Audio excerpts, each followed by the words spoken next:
called to imitate Christ, and Christ came to serve. Being a disciple means to be a servant. And so if we're not engaging in that, then we're not really being true to being a Christ follower.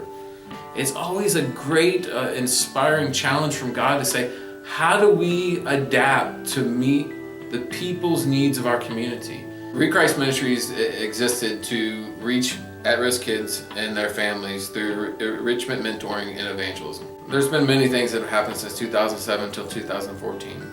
The first day that we started, we had 3 volunteers and plus myself, and we had about 20 to 25 kids in a 2-bedroom apartment. I didn't think that this was the ministry and the direction that I was going to go down because it was working with children, but all of a sudden God opened my whole entire mind into what His possibilities are. And now we have upward to 85, even to 100 when we start bridging into other things. The ministry itself is probably increased 5-fold. The amount of servant volunteers, we started with maybe 10 or 12, and now we have upward to maybe 40 plus.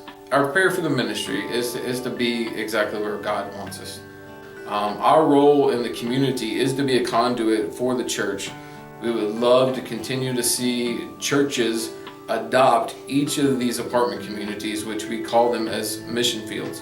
Our partnership with Simpsonwood has been phenomenal. It's gone from just a few members of the church to anywhere between 30 and 40 members of the church serving in 1 year. But we need you. We need you to want to serve in whatever capacity. There's numerous ways to serve, but we need you to just have the openness and the willingness to come and serve in your community. But the people in our community, not all of them know Jesus.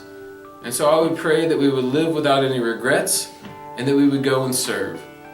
And so for you sitting there who's maybe on the fence line of whether they should serve or not serve, you'll never know the impact that you'll have in your relationship with God if you don't go. But if you do go, there is so much more to gain.